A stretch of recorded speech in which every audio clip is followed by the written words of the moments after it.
My son stood up at a crowded restaurant and called me a loser to my face. His mother, my ex-wife, said nothing. Her new husband just smirked. I didn't say a word either. I just went home. And by the following Monday, I had started the process of taking back everything I ever gave my son. The car he drove, the penthouse he lived in, and the company he thought he built. He was about to learn that a loser like me built his entire world, and a loser like me could tear it all down. My name is Reginald Covington, and at 72 years old, I've learned that silence has many shades. There's the silence of peace, the silence of understanding, and the most dangerous silence of all, the one you use to muffle the roar inside. That night at a restaurant called the Gilded Fork, I was using the third kind. This place was Richard Lawson's territory.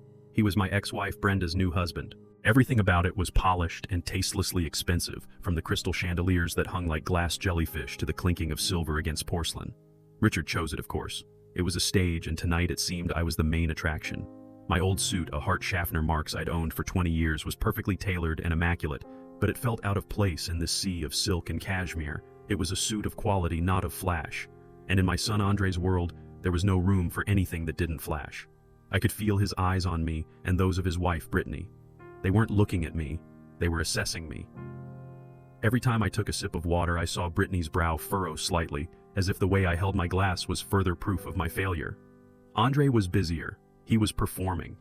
He leaned back in his velvet-upholstered chair, one arm draped casually over the back, the other swirling a glass of red wine. It was a gesture he'd copied from Richard.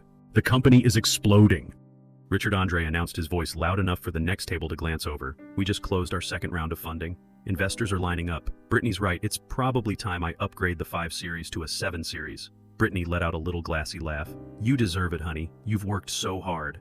I remained silent. I knew all about that second round of funding. I knew exactly where every single dollar came from, and it certainly wasn't from the line of investors Andre was imagining. Brenda, my ex-wife, sat there with a tight smile plastered on her face. She had changed. 5 years with Richard had worn away the practical woman I once knew, replacing her with a pale imitation who worried if her handbag was last season. She looked at Richard with an adoring gaze, as if he had personally invented success. "Our son is brilliant, isn't he, Reggie?" she asked, turning to me, but it wasn't a question. It was a statement, a silent comparison. "Our son is brilliant, unlike you." I just gave a slight nod and brought a piece of steak to my mouth. It was cooked perfectly, but I tasted nothing. All my senses were focused on the play unfolding before me. Richard, having let Andre have his monologue, finally spoke in his deep, patronizing tone. "Ambition is everything, Andre. Your father Reggie is a good man, a fine engineer, but he lacks that spark. He builds things for other people, never an empire for himself. In this world, if you're not building, you're being buried." It was an insult wrapped in a backhanded compliment, a technique men like Richard perfected. Andre nodded eagerly, like a devout follower hearing a sermon. "Exactly. I've tried to explain that to Dad so many times. The importance of taking risks, of building a personal brand. But he just talks about savings and safe investments. It's so dated." Dated was the word he used. Last time it was cautious. The time before that, traditional. The words changed, but the contempt never did. The dinner continued, a steady stream of boasts. Andre talked about their penthouse apartment with its city views, their upcoming vacation to Bali, the new watch Brittany had bought him. Every story was a stone thrown into my silence. I was the wall they were bouncing their achievements off of just to hear the sound they made. Finally, as dessert was served, a 7-layer chocolate cake that likely cost more than my monthly utility bill, Richard signaled the waiter. "The check, please. On my account." He said it casually, but his eyes flickered toward me. Another performance of power. That was the breaking point. Andre, maybe from the wine or maybe just high on his own arrogance, suddenly stood up. His chair scraped harshly against the floor. A few diners at nearby tables turned to look. "See," Andre said, his voice ringing out in the opulent room. He gestured from Richard to me. "That's the difference. Dad, you're a loser. You've spent your whole life in that dusty old house on those dirty construction sites." Then he turned to Richard, his voice full of admiration. "Richard is not. He's a winner." The air went thick. Brittany nodded smugly, as if her husband had just spoken a great truth. Brenda stared down at her plate, her silence a final act of betrayal. Even the people at the next table quickly looked away, their feigned ignorance a testament to my public humiliation. I looked directly into Andre's eyes. For a split second I saw a flicker of the little boy I taught to ride a bike, a hint of regret. But it was buried too deep beneath layers of designer clothes and entitlement. I said nothing. The rage I expected to feel never came. In its place was a cold, sharp clarity, a terrifying certainty. It was over. The final thread had snapped. Slowly I placed my white linen napkin on the table beside my untouched cake. I stood up. My chair made no noise. My movements were deliberate, measured. I glanced at Brenda, at Richard, and finally at Andre. Then, without a word, I turned and walked out of the restaurant. The heavy wooden door closed behind me, cutting off the sound, leaving them to their hollow victory. I didn't have to say anything. My actions were about to speak for me. The air outside was cold, but it cleared my head. I didn't hail a cab. I walked. The wealthy Atlanta neighborhood slowly gave way to the quieter, more familiar streets of my own. My house stood under the shadow of an old oak tree, a solid 2-story brick home I'd designed and helped build myself 30 years ago. It wasn't flashy. It was durable. Like me. Inside, everything was in order. The smell of old mahogany and the paper from the books lining my shelves filled the air. This was my sanctuary, a world away from the phoniness I had just left behind. I didn't turn on the television. I didn't pour myself a drink. Anger clouds judgment, and tonight I needed to be colder than ice. I went into my study. It was a small room, but everything in it had a purpose. On the walls were blueprints of bridges and buildings I had helped create. Real things. Things that last. On a corner of the desk there was a silver-framed photograph. Andre, aged 5, wearing an oversized plastic construction helmet, grinning on my shoulders at a job site. His eyes then were full of pure pride and love. Where did I lose that boy? The question hit me not as a sharp pain, but as a dull, weary ache that had been building for years. I had been too quiet. I had hoped my unconditional love would be enough. I was wrong.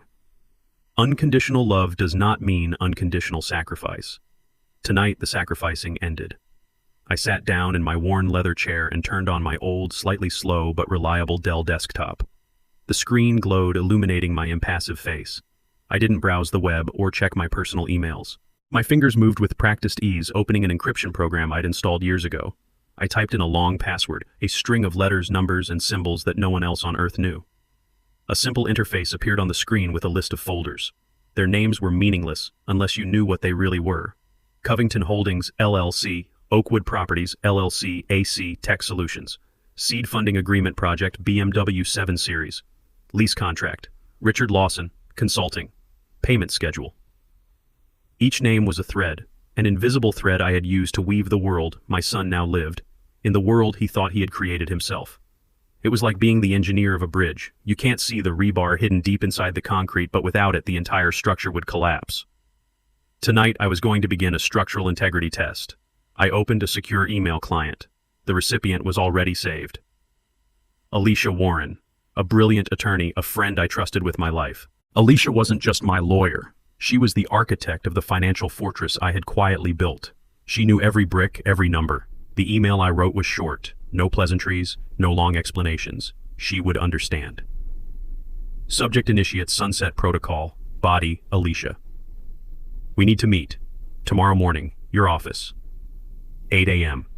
Begin the dissolution process for all assets related to AC and associated parties. Priority 1, the vehicle. Reggie. Sunset Protocol was the name we had given it years ago, a contingency plan for a day just like this. A day when the sun would set on an empire built on a lie. I hit send. A soft whoosh echoed in the silent room. It was done.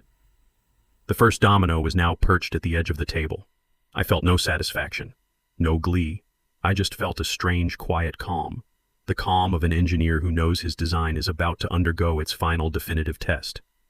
I had built Andre's life. Now it was time to see if he could stand on his own once I took the scaffolding away. Alicia Warren's office was on the 45th floor of a glass tower that overlooked Centennial Park.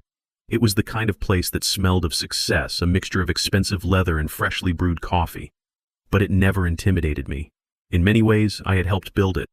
Alicia greeted me not with a handshake, but with a familiar, weary smile and a heavy ceramic mug. "Morning, Reggie," she said, her voice calm and steady.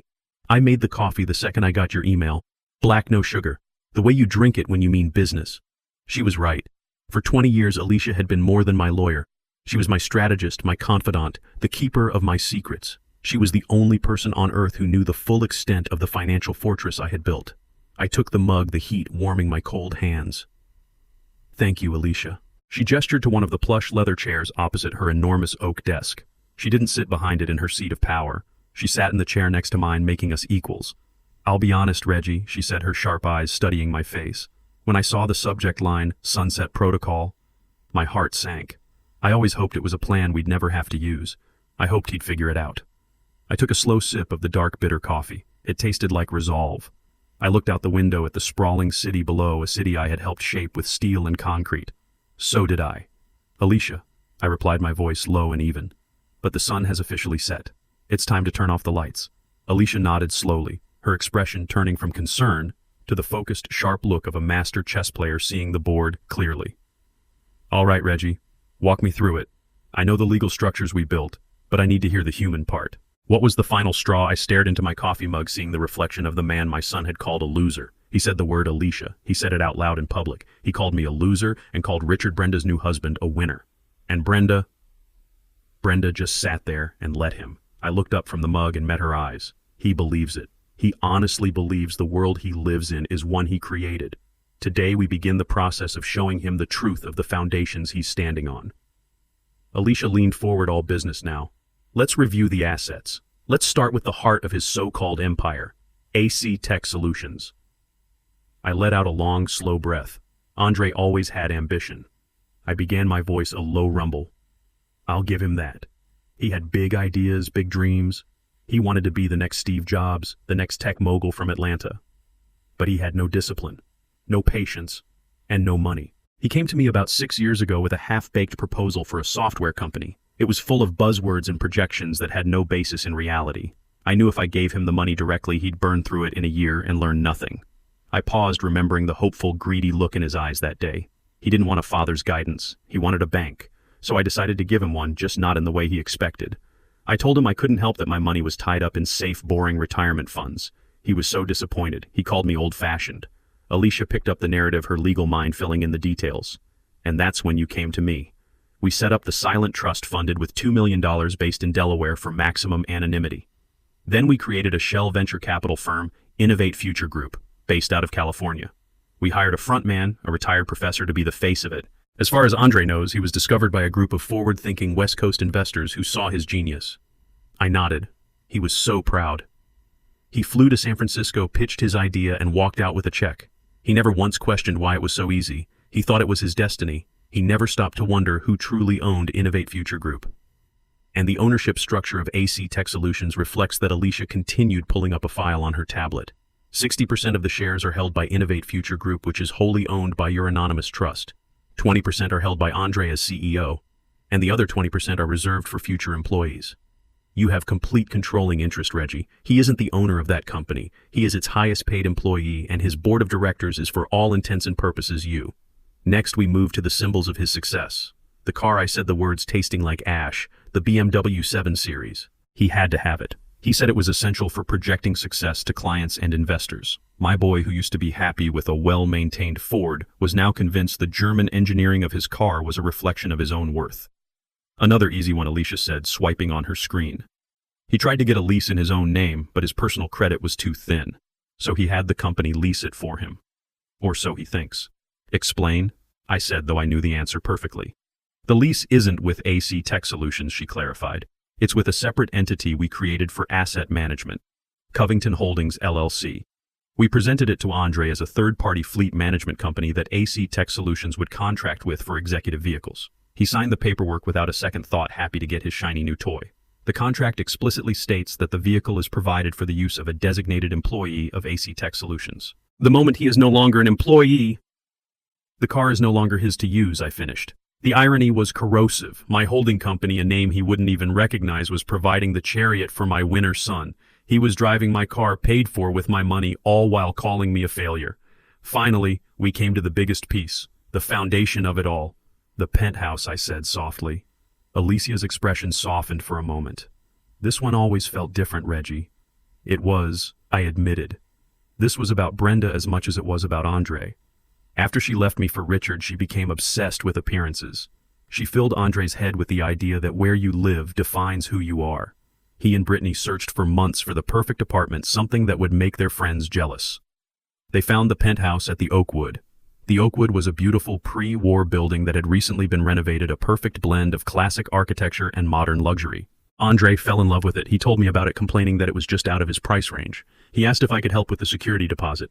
I told him no, I said to Alicia. I told him it was reckless to live beyond his means. Alicia smiled faintly. And what you didn't tell him was that you had bought the entire building 3 years prior. It was an undervalued asset in a neighborhood that was about to gentrify. I explained, the old engineer in me taking over. The numbers made sense. I purchased it through another LLC, Oakwood Properties. It was a good, solid investment. It was brilliant, Alicia corrected. When Andre applied for the penthouse, the landlord, a property management firm we hired, contacted him with a special offer. They said they were looking for a high-profile tenant like a tech CEO to add prestige to the building, and they were willing to offer him an employee incentive lease. His rent is virtually zero. He just pays the building fees. He signed it, bragging for weeks that the landlord was so impressed with him that he got the deal of a lifetime. He never read the fine print, I said. No one ever does, Alicia confirmed. The fine print, of course, states that the incentive lease is contingent on his continued employment with AC Tech Solutions. It also states that the property management firm can terminate the lease with 72 hours notice for any breach of contract, and the contract defines a breach as anything that might bring the building's name into disrepute. So there it was, the whole house of cards laid out on Alicia's expensive oak desk. His company, his car, his home. Every pillar of his life was a carefully constructed illusion, designed, funded, and owned by the father he called a loser. He wasn't a self-made man. He was a trust fund baby who had never been told the truth. He has nothing, Alicia, I said, the weight of the words settling in the room. Everything he thinks is his is actually mine. Alicia leaned back, her work done for the moment. So Reggie, what is your first move? According to the protocol, the first step is always symbolic. I thought about the arrogant look on my son's face, the way he gestured with his hand that wore a watch I'd paid for, driving a car I owned to go home to an apartment I provided. The car, I said without hesitation. We start with the car. A winner shouldn't have to ride the bus. Alicia made a note on her tablet, her fingers flying across the screen. The car it is, she confirmed, her voice now devoid of any emotion except professional focus. A tow truck can be dispatched to his residence by 9 a.m. Monday morning, citing the termination of the corporate lease agreement. It will be swift and entirely legal. But what's the larger strategy, Reggie? What's the timeline? Do we hit him with everything at once? The car, the corporate accounts, the eviction notice? We can have it all done by noon on Monday if you want. A full-scale blitz. I shook my head slowly, looking past her out at the skyline I knew so well. No, I said. That's not the way. That's destruction. That's revenge. And this isn't about revenge. What is it about? Then, she asked gently.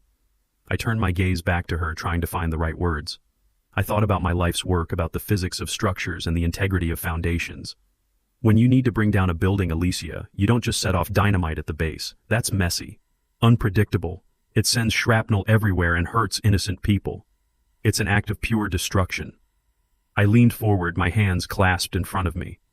A true engineer, a builder, does it differently. You perform a controlled demolition. You dismantle it piece by piece. You remove the fixtures first, the shiny things that catch the eye. Then you take out the windows, his view of the world. Then you carefully remove the floors one by one until all that's left is the empty frame and the bare foundation. I don't want to destroy my son, Alicia. I want to dismantle the false life he's living. I want him to stand on the cold, hard foundation of reality and finally understand what it takes to build something real for himself. Alicia listened, her eyes never leaving mine. She understood. She wasn't just my lawyer, she was the daughter of a carpenter. She knew the language of building and breaking, a controlled demolition. She repeated, a new understanding dawning in her expression. It's legally cleaner, too. Each action is a separate, justifiable corporate or property management decision. No single action can be construed as a coordinated personal attack. It's airtight. Exactly, I said. So we start with the car on Monday, the symbol of his status. We give him a day to feel that loss, to feel the inconvenience. Then on Tuesday, you freeze the corporate accounts. You cut off his power, let him feel what it's like when the well runs dry, and Richard Lawson's consulting payments along with it. Let the winner feel the pinch too. I took a deep breath before delivering the final instruction. Then on Wednesday, when he's confused and powerless, you deliver the eviction notice. You take away his security, one piece at a time. Let him feel each wall come down. Let him understand the value of each thing as he loses it. A heavy silence settled in the room. This wasn't a plan born of anger. It was a curriculum, a harsh, painful curriculum. Alicia simply nodded. I understand the lesson plan, Reggie. I'll prepare the necessary documents immediately. I stood up, my old bones aching with a weariness that had nothing to do with age. I had made the decision. Now I just had to live with it. Thank you, Alicia. I walked to the door, then paused with my hand on the handle. Let it begin, I said, my voice barely a whisper. Let the lesson commence. The rest of that week was perhaps the quietest of my life.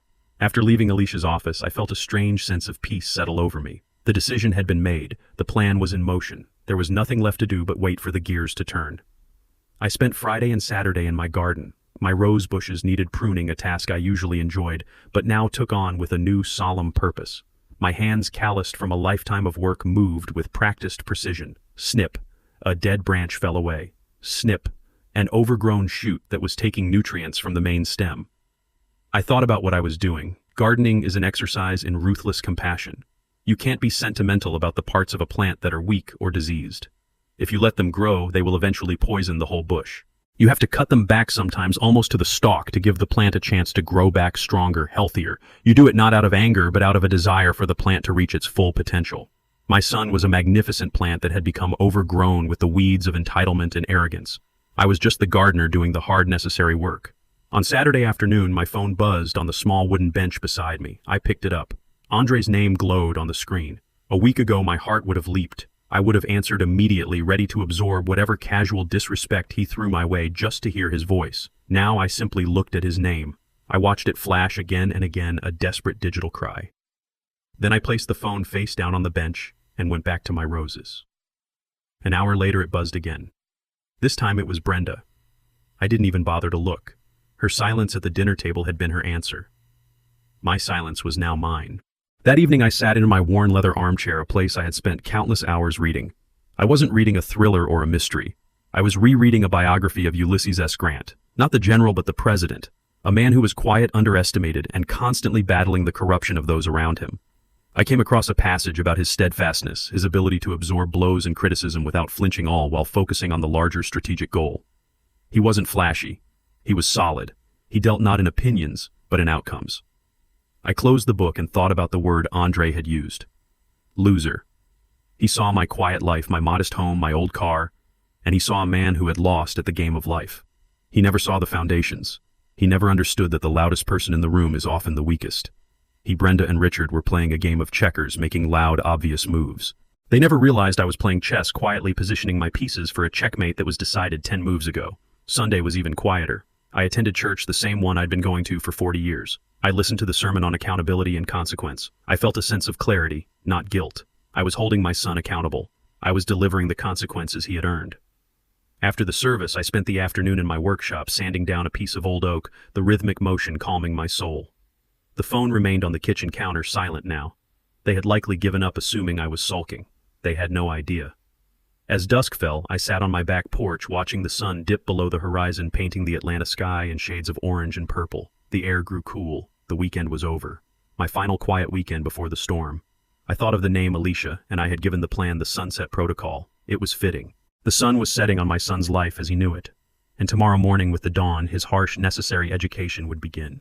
I felt no joy. Only a profound, heavy certainty. The lesson was coming. I spent my weekend in quiet contemplation. My son, as I would later piece together from a series of frantic voicemails and tearful confessions, spent his in a cacophony of self-congratulation.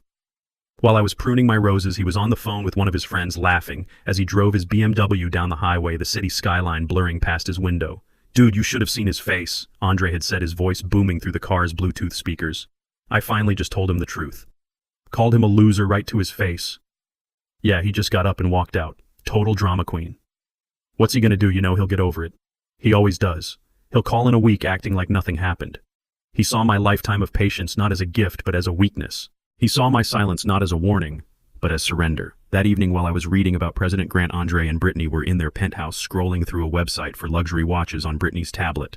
She had pointed to a gold one with a diamond bezel. "Should I get it, babe?" she'd asked. "It's a little extravagant." Andre, I was told, had scoffed. "Of course you should. We deserve it. Especially after the way my dad acted at dinner. Honestly, I think we need to treat ourselves after that embarrassment." In his mind, he was the victim. My quiet departure was an act of aggression against him, a social faux pas that required retail therapy to overcome. He had no capacity to see his own cruelty. His world was a mirror, and all it showed was his own reflection. He had even called Richard, seeking praise for his brave performance. Richard, ever the opportunist, had supplied it in abundance. "You did the right thing, Andre," the man had said, his voice smooth as oil. "Sometimes you have to set firm boundaries with people from a different generation. People who don't understand the mindset of a winner." "Thanks, Richard." Andre had replied, his voice full of a warmth he hadn't used with me in years. "It's just good to finally have a real role model to look up to." A real role model. A man whose entire consulting business consisted of a single inflated contract with a company I owned. The irony was a bitter pill. Andre had finished that weekend looking out the vast window of his apartment, the city lights spread out beneath him like a carpet of jewels. He was on top of the world he believed he had built. He likely thought of me, the old man in his dusty house, and felt a pang of what he probably mistook for pity. He probably thought, he'll come around. He has to. He's got nothing else. But he was wrong. I did have something else. I had a plan, and the time for waiting was over. It was Sunday night, 10 p.m. The weekend was done. My house was dark except for the single lamp that cast a warm glow on the oak desk in my study. The quiet in the house was different now. It was no longer the calm after a decision, but the tense electric silence before a storm. The fuse had been lit on Friday, and it had been burning slowly, silently all weekend. Now it was nearing the powder keg. I wasn't pacing. I was sitting in my leather armchair, the biography of Grant resting in my lap, my eyes closed. I was listening, waiting. At precisely 10:01 p.m., a soft chime echoed from my old Dell computer, an email notification. I didn't rush. I took a deep breath, placed my book carefully on the side table, and rose from my chair. I walked to the desk, the wooden floorboards creaking softly under my weight. The screen was bright in the dark room. A single new email sat in my inbox. The sender was Alicia Warren. The subject line was simply, "Update." I moved the mouse and clicked it open. The body of the email was stark white, containing only 6 words standing alone in the center of the screen like a military command. I leaned in the reflection of the glowing text visible in my glasses. The first domino has been pushed. Monday morning dawned bright and obnoxious sunlight streaming through the floor-to-ceiling windows of the penthouse and glinting off the polished chrome of their espresso machine. For Andre, the world felt perfect. The weekend had been a triumph. He had finally put his father in his place, asserting his own status as the family's new alpha. He felt powerful, a feeling amplified by the expensive Italian suit he was putting on and the sleek black BMW 7 Series that was waiting for him in the reserved parking spot in the garage below. Brittany was humming as she applied her makeup, a small, satisfied smile on her face. "Are you sure you don't want me to drive you today, honey?" she asked, looking at his reflection in the mirror. "We could take the Benz. I have that spa appointment at 11. Andre chuckled, adjusting his tie. "Nah, I've got a lunch meeting with some new potential clients. I need to roll up in the Beamer. You know how it is. Image is everything." He leaned in and kissed her on the cheek, the scent of her expensive perfume filling his senses. "Besides," he added, his voice dropping to a conspiratorial whisper, "I think we've earned the right to show off a little. We're winners, remember?" She giggled and swatted him playfully. "Go on, get out of here, you big shot." Feeling on top of the world, Andre grabbed his leather briefcase and headed for the private elevator that went directly to the residence garage.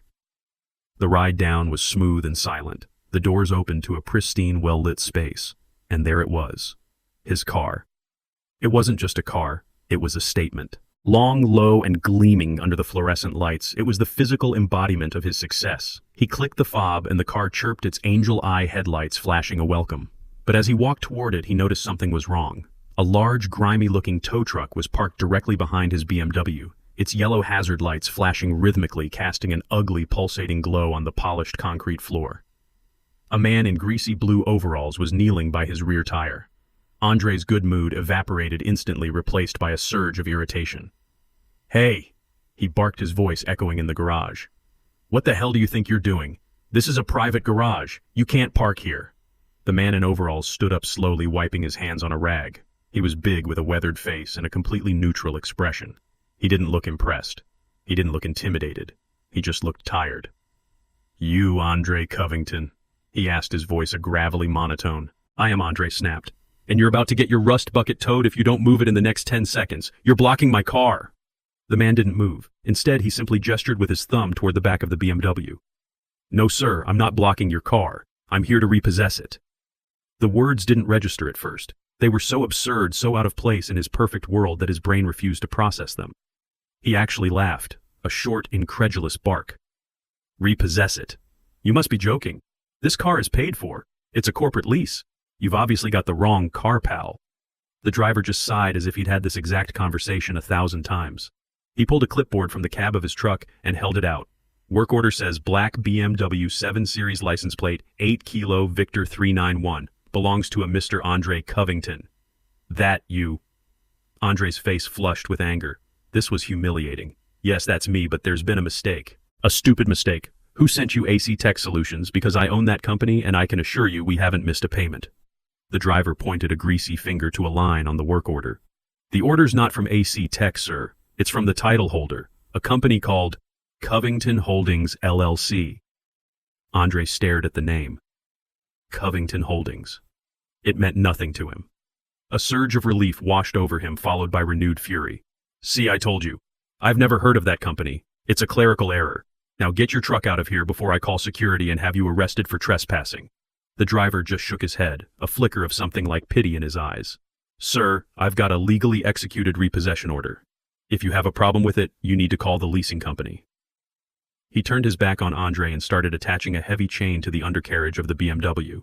The sound of metal clanking against metal was like a physical blow. Hey, get your hands off my car! Andre shouted, his voice cracking with rage. He pulled out his phone, his hands shaking so much he could barely unlock it. He found the number for the leasing company and jabbed the screen. Brittany was going to be late for her spa day. He was going to be late for his meeting. This was a disaster. After an excruciatingly long series of automated menus, a calm female voice finally answered. Premier Executive Leasing, this is Sarah speaking. How can I help you?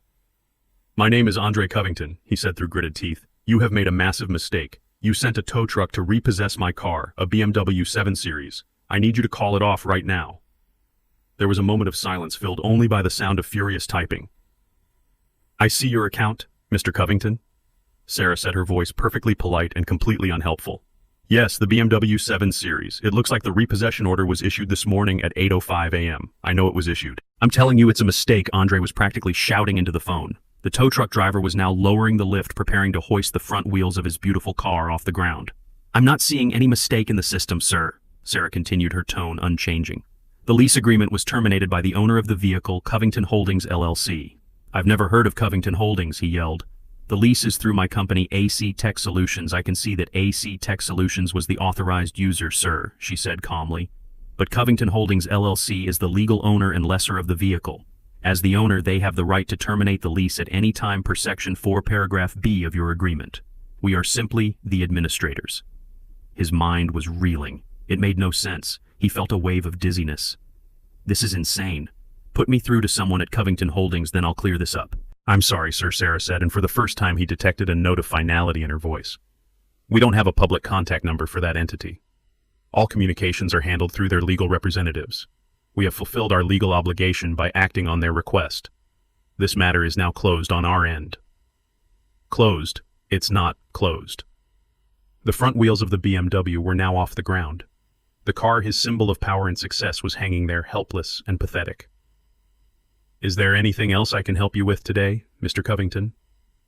Sarah asked, as if she were asking if he wanted fries with his order. He was speechless. The injustice of it all choked him. He heard a click, and the line went dead. She had hung up on him. He looked up from his phone, his face a mask of disbelief and impotent rage. The tow truck driver was in his cab, starting the engine. The powerful diesel engine roared to life, drowning out all other sound.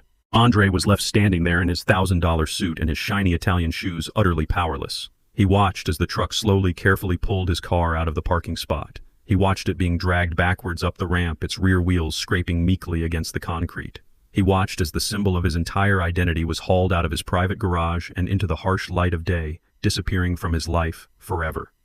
The yellow lights flashed one last time before the truck turned the corner, and then there was only silence. He was left alone in the garage with an empty parking space and the faint smell of diesel fumes. The first pillar of his world had just been violently ripped away. If the loss of his car on Monday was the first tremor, the main earthquake was scheduled for Tuesday morning. The second domino was not about status. It was about power. It was about money. I spent my morning peacefully reading a book on my porch, but I knew that across town, my son's world was being systematically dismantled, starting with the most public of humiliations. Andre arrived at the gleaming glass tower that housed his office nearly an hour late.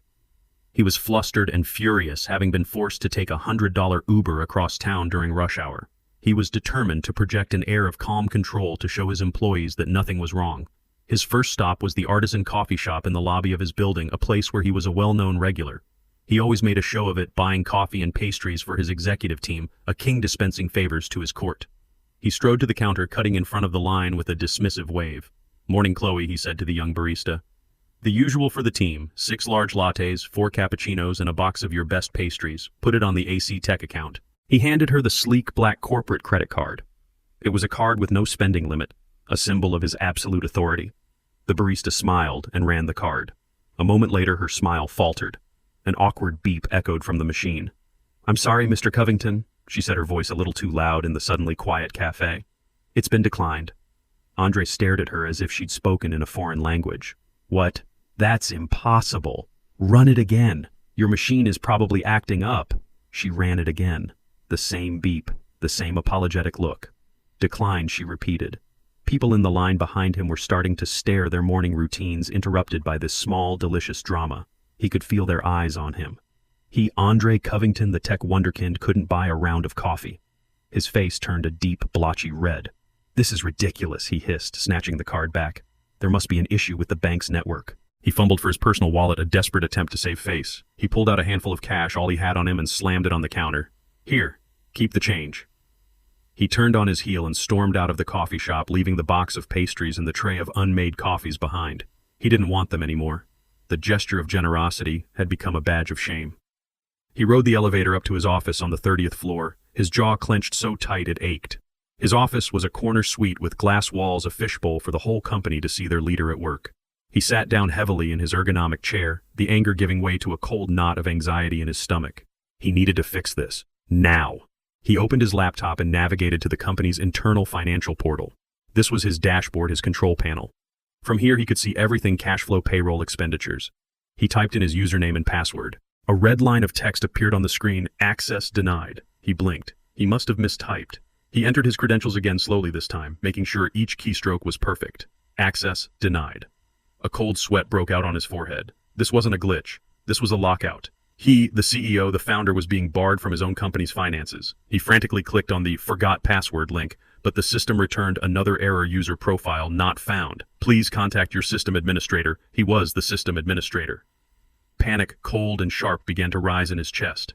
His breathing became shallow. He was trapped on the outside of his own creation. Just then, a notification popped up in the corner of his screen. A new email. The sender was an address he didn't recognize: Director at AC Tech Solutions.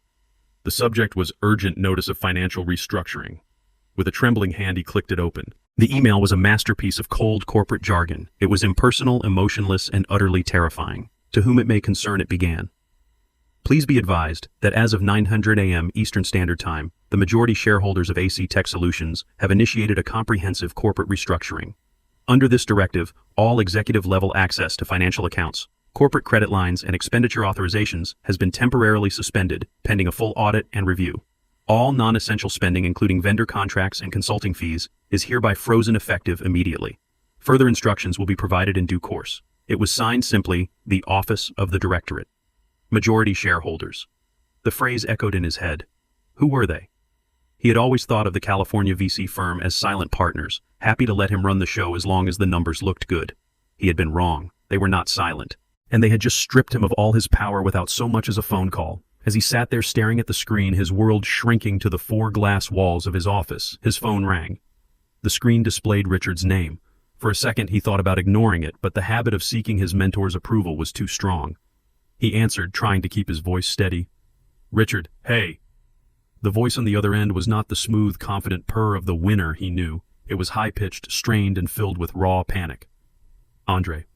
What in God's name is going on? My monthly consulting fee, it didn't deposit. It's never late. I have payments due, Andre. The mortgage on the lake house, the payment on Brenda's new car. It's all automated." Andre felt the floor drop out from under him. The consulting fees, the email, it was all connected. I don't know, Richard. He stammered the lie, tasting like acid. "There seem to be some technical issues with the banking system here." "Technical issues?" Richard shrieked, his voice cracking. "My entire business. My only business is my contract with you. You told me this was a long-term secure partnership. You told me you were in control. You need to fix this, Andre. You need to fix this right now." The man he had called a winner, the role model he had praised just days before, sounded like a terrified child. Andre, who was used to receiving guidance from this man, was now being screamed at for answers he didn't have. "I'm trying, Richard," he said, his voice weak. "I'm looking into it." "Looking into it isn't good enough," Richard yelled. "My reputation is on the line. Brenda is asking me questions. What am I supposed to tell her? That her brilliant son can't even manage his own company's payroll?" The call ended with Richard hanging up in a rage, leaving Andre in a ringing silence. He was a king who had just discovered his castle was made of sand. He had no status, no power, and the one man he looked up to had just been exposed as a fragile dependent. He leaned forward and put his head in his hands, the gleaming city of Atlanta, visible through his glass walls, a world that suddenly felt 1,000,000 miles away. The second pillar had not just been removed, it had been pulverized, and he was standing in the dust. Wednesday was the day the final foundation was to be pulled out from under him. While I spent the day quietly sketching a new design for a community library, the third and final act of my son's education was being set in motion. The first blow had taken his status. The second had taken his power. This one was designed to take his sanctuary. Andre came home that evening a broken man. He had spent the day in his glass-walled office, a prisoner on display. He had been forced to cancel meetings, to dodge calls from vendors, and to endure the pitying, curious stares of his own employees. He had no car, no money, and no answers. The penthouse, once his triumphant fortress in the sky, was the only thing he had left. He walked through the door, hoping to find some comfort, some refuge from the nightmare his life had become. Instead, he found Brittany.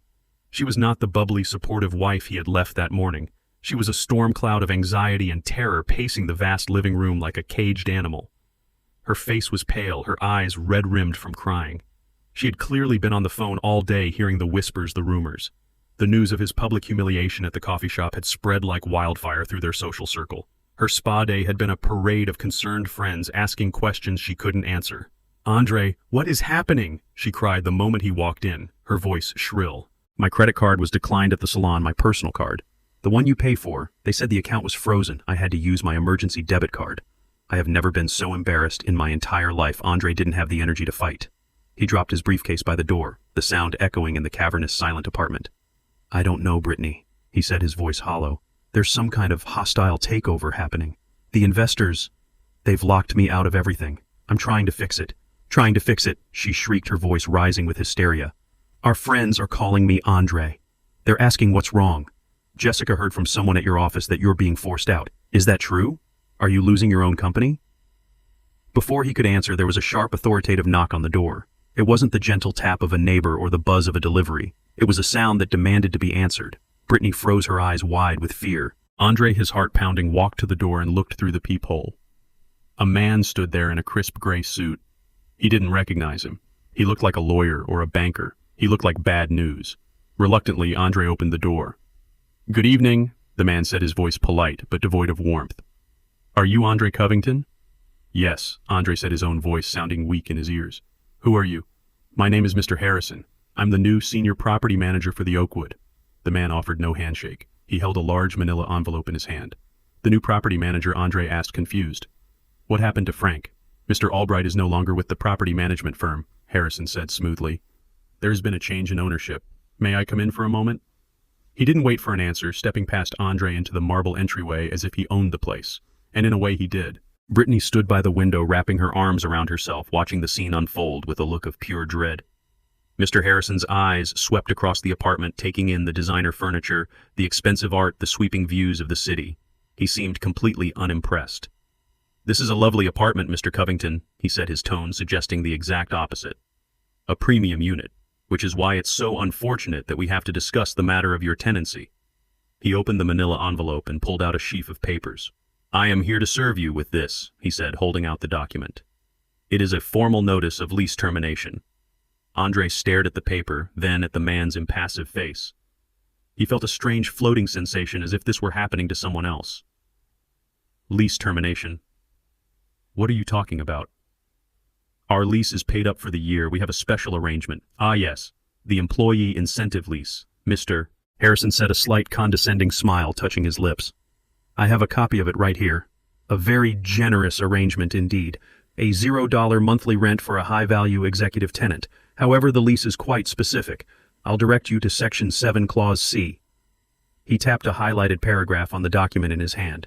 "The lease is explicitly contingent upon your continued employment with an affiliated company, in this case AC Tech Solutions. It has come to our attention as the property owners that you are no longer employed there in a capacity that qualifies you for this incentive program." "I haven't been fired," Andre insisted, his voice rising in desperation. "My access has been suspended. It's a temporary situation. Our legal department disagrees," Mr. Harrison said, his voice like ice. They have received official notification from the Directorate of AC Tech Solutions that your employment status has been fundamentally altered. As such, your lease is in breach of contract. The property owners are exercising their right to terminate the agreement. He finally handed the papers to Andre. You have 72 hours to vacate the premises. That is by 5 p.m. on Friday.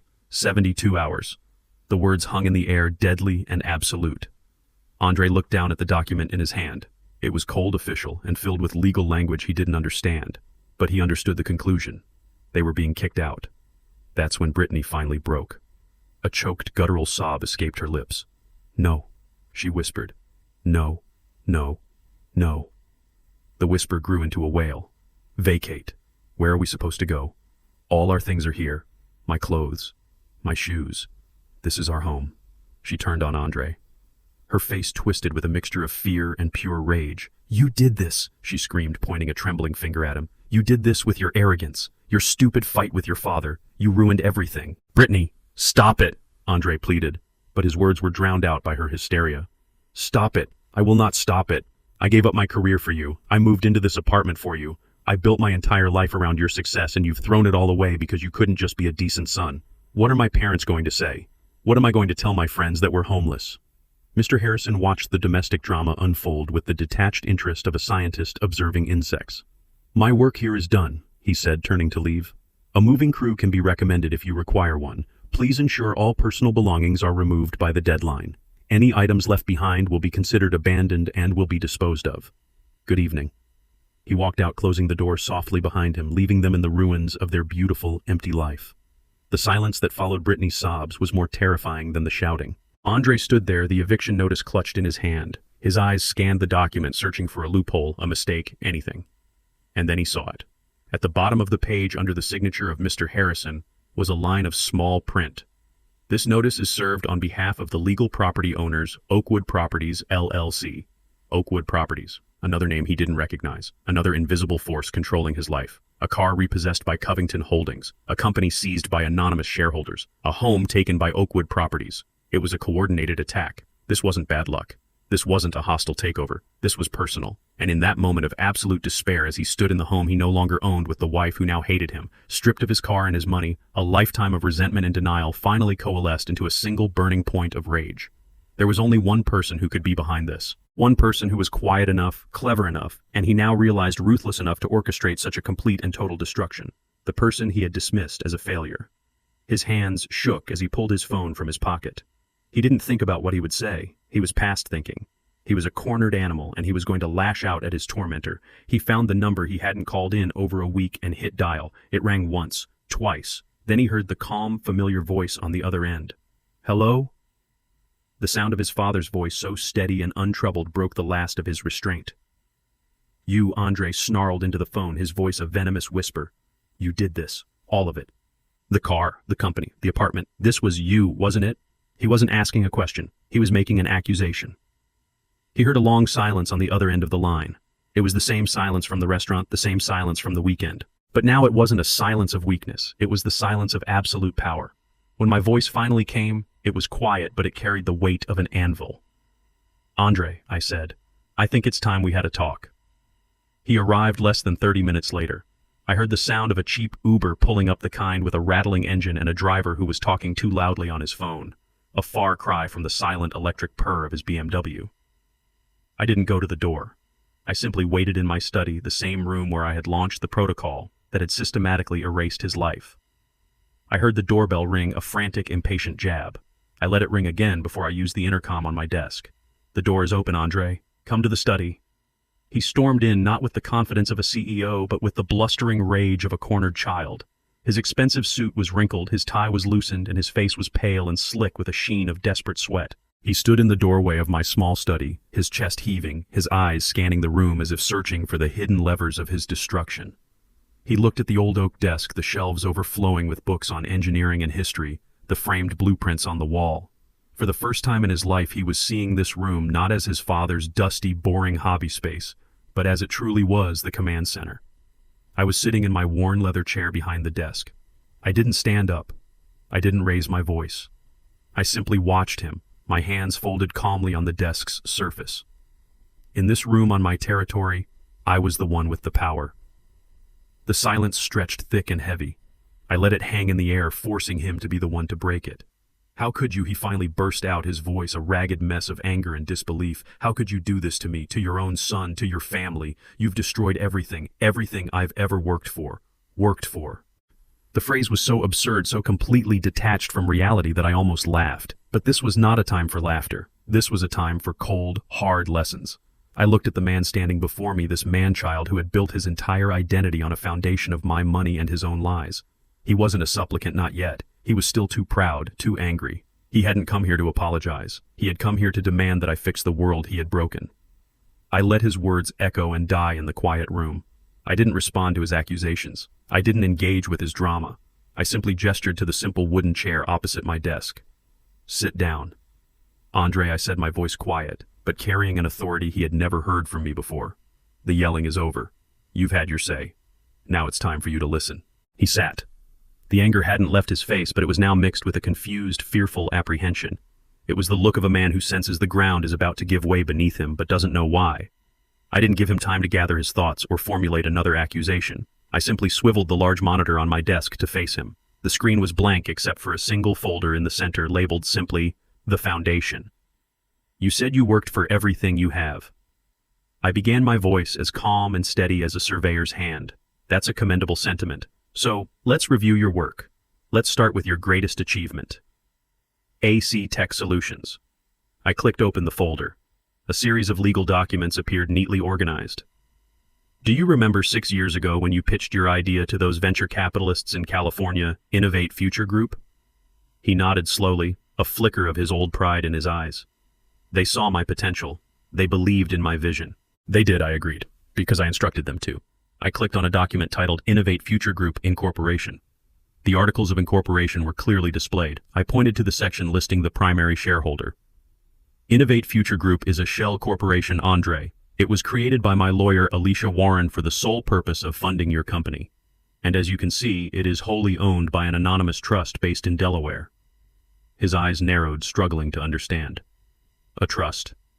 What trust?" I opened the next file, Covington Family Trust Declaration. My name was listed as the sole grantor and trustee. His name was listed as a potential beneficiary, but with no controlling rights. "This trust," I said quietly. "My trust. I didn't want to just give you the money. I wanted you to feel like you had earned it. So I created a stage for you with actors and props, but you seem to have mistaken the stage for reality." I then opened the final document in that section, the AC Tech Solutions Shareholder Agreement. My finger traced the line item showing Innovate Future Group's 60% controlling stake. "You don't own your company, Andre," I said, my voice cutting through the silence like a scalpel. "You are its chief employee. You have a 20% stake, a generous gift, but one that leaves you with no actual power. The majority shareholders, the board of directors, you've never met, that's me. You're not building a company, Andre. You're playing in a sandbox I built for you." He was shaking his head, a gesture of pure denial. No, that's not possible. I built it." I didn't argue. I simply moved on to the next exhibit. "Let's talk about your car. Or rather, my car." I closed the company folder and opened a new one labeled Assets. The lease agreement for the BMW 7 Series filled the screen. "You told me you needed it to project success. A noble goal.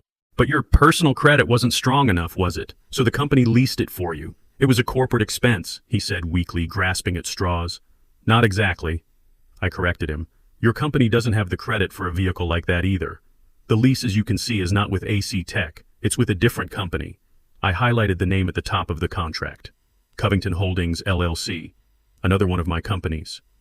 You were listed as an authorized user and employee perk. You didn't earn that car, Andre. You were permitted to drive it. And when your behavior no longer merited that perk, the permission was revoked. It's that simple." He looked as if he had been physically struck. The symbol of his status, the very machine that announced his arrival as a winner, was just a hand-me-down from the father he scorned. He opened his mouth to speak, but no words came out. I was relentless. I moved to the next folder. And then there's the penthouse. Your castle in the sky. I opened a file containing the deed to the Oakwood building. The owner was listed clearly, Oakwood Properties, LLC. I then brought up the incorporation papers for that LLC. Again, my name was the only one on it. "You told me about that apartment," I said, my voice softening slightly, a calculated move to make the blow land harder. You said it was perfect, but just out of your price range. You were right. It was. You couldn't afford it. In fact, no one can rent that particular unit. But the lease, he stammered. The employee incentive lease? There is no such thing, I said flatly. That was a fiction, a story created by the property management firm that works for me to make you feel special. The truth is much simpler. I bought that entire building 3 years ago as an investment. You weren't a high-profile tenant.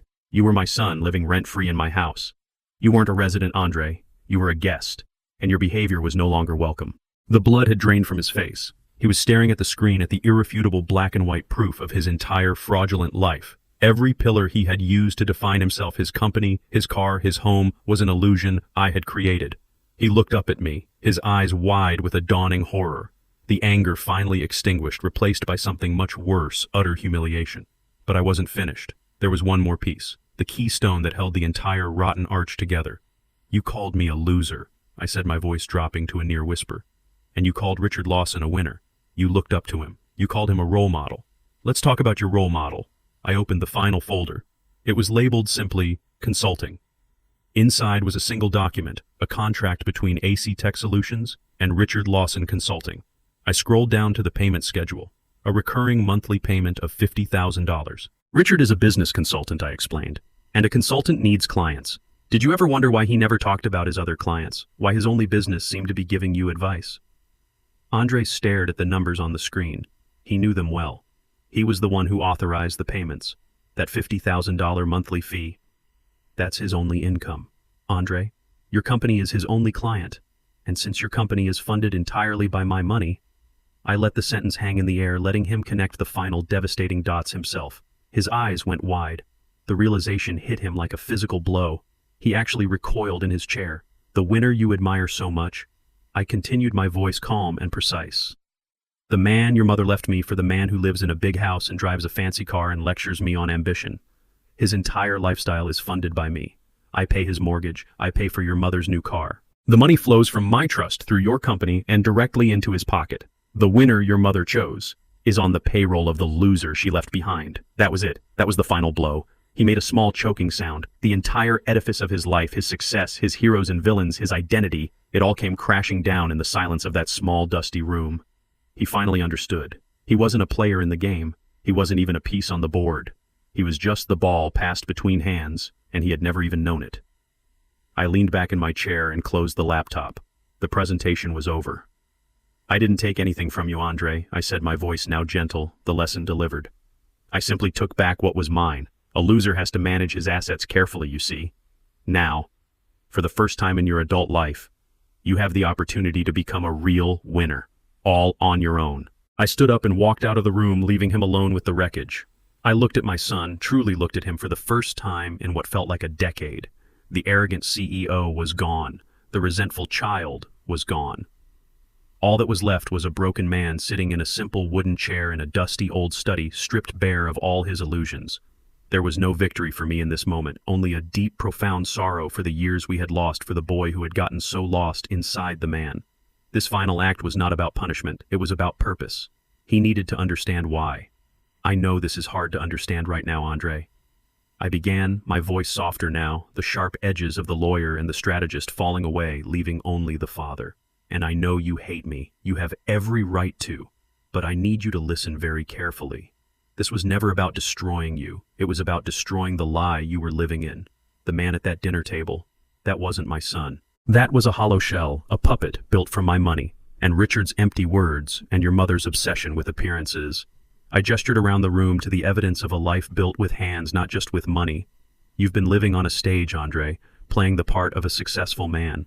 All I did was take down the set.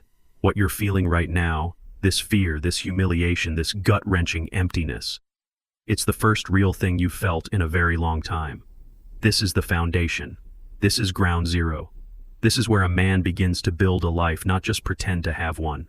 He looked up at me, his eyes pleading, perhaps expecting me to offer him a lifeline to tell him this was all just a temporary lesson. I offered him none.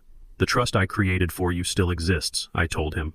Your name is still in it, but you will not see another dime of my money, not until you have proven you can build something of your own. Go get a job, Andre. A real job, not a title. It doesn't matter if it's waiting tables or working construction. Pay rent on an apartment you can actually afford, not one you can show off. Learn the value of a dollar that you have earned with sweat and exhaustion. Learn humility. Learn respect.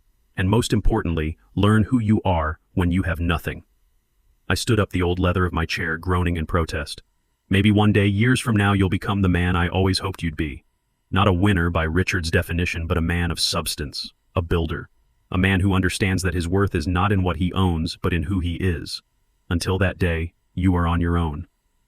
With that, I slowly and deliberately closed the lid of my laptop. The soft click echoed in the silent room. It was the sound of a door closing, a chapter ending. The presentation was over. The lesson had been delivered. I turned and walked out of the study, leaving my son alone with the truth. I didn't look back. There was nothing more to say. I left Andre in the study, a ghost haunting the ruins of his own life. I didn't know where he went after that. I didn't ask. My part in that chapter of his life was over. The lesson had been delivered. Whether he learned from it or not was now entirely up to him. The days that followed were the quietest I had known in 30 years. The house felt lighter, as if a great oppressive weight had been lifted from its very foundations. There were no frantic phone calls, no passive-aggressive text messages, no manufactured family dramas that required my silent financial intervention. There was only peace. A week later, I was sitting on my back porch as evening settled over the neighborhood. The Georgia air was warm and thick, with the scent of jasmine from the vine climbing the trellis beside me. I held a cool glass of iced tea, the condensation dripping onto the worn wooden armrest of my rocking chair. The chair moved back and forth in a slow, steady rhythm, a cadence of contentment. I wasn't waiting for anything. I wasn't anticipating a call or worrying about a problem. I was simply present.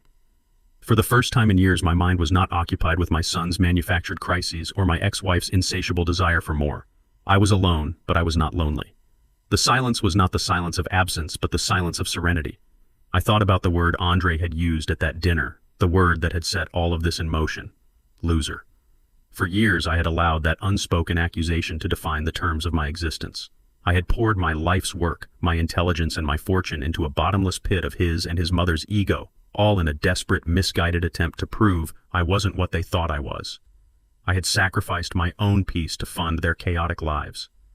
But sitting there listening to the crickets begin their nightly chorus, I realized the truth. I had never been the loser. I had been the host for a parasite. And now, I was finally free. I had completed my final project. It was not a bridge of steel or a building of concrete. It was the careful, painful demolition of a toxic family structure. And now, in its place, there was room for something new to grow. I didn't know what the future held for my relationship with my son, but I knew my own future was finally mine. The sudden jarring ring of my cell phone on the small table beside me felt like a violation of that newfound peace. I looked at the screen. It was Brenda. I almost didn't answer. I had nothing left to say to her, but some part of me, a lingering curiosity, perhaps wanted to see the final act of this play. I let it ring a few more times, a small assertion of my new boundaries, before I picked it up. I pressed the button and held the phone to my ear, but said nothing. For a moment, all I heard was ragged, frantic breathing. Then her voice came through a torrent of raw, unfiltered panic. It was not the voice of the poised, condescending woman from the restaurant. It was the desperate shriek of someone whose world was on fire. Reggie. Reggie. Thank God. You have to do something. You have to help us. I remained silent, letting her words rush into the void. It's Richard, she cried, her voice cracking with a sob that held no sadness, only terror. He's ruined. It's all gone. The consulting contract with Andre's company. It was everything. They terminated it. We got a notice from the bank this morning. They're foreclosing on the house. The lake house, Reggie. They're taking our house. I listened. My expression unchanged. I took a slow sip of my iced tea. And the car, my Mercedes. Richard leased it and the payments were tied to his business account. They're going to take it back. I have nothing. Reggie, do you hear me? Nothing. I went to the country club today and my membership was suspended. I can't live like this. This is not my life. Her voice rose to a hysterical pitch. This is your fault. All of it. This is because of what you did. You were jealous of Richard, jealous of Andre's success, so you decided to destroy all of us. How could you be so cruel after everything we had, after all our years together? I am the mother of your son. It was a stunning performance. In her version of reality, she was the victim. Richard was the victim. Their extravagant, debt-fueled lifestyle was something they were entitled to, and I was the villain for turning off the faucet that had supplied it all. There was no apology for what had been said at the dinner. There was no concern for Andre's well-being. There was only a desperate, selfish demand that I put her world back together. She hadn't changed. She never would.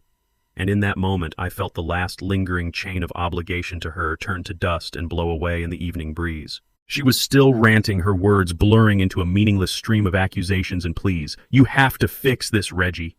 You have to call those people the ones who own Andre's company. You have to tell them to reinstate the contract. You have the money. You always have the money. You owe us that much. You owe me."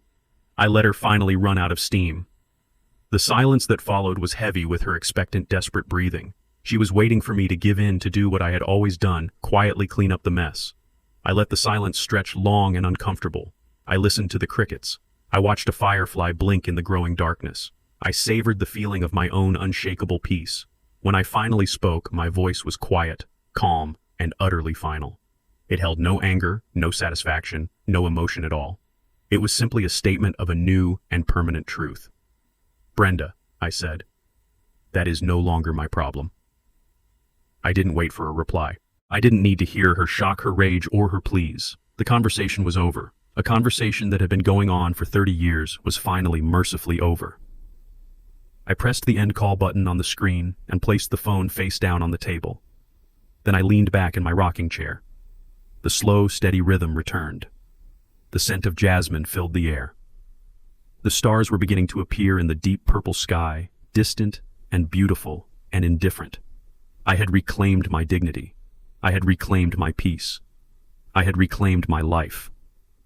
And in the profound, perfect silence of that Georgia evening, I finally felt like a winner. This painful chapter taught me a lesson that took 72 years to fully understand.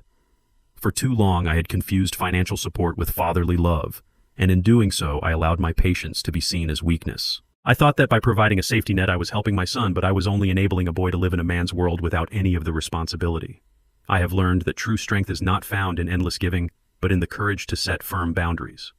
And sometimes the most profound act of love is to take everything away, forcing someone to stand on the cold, hard foundation of reality so they can finally learn to build a life for themselves.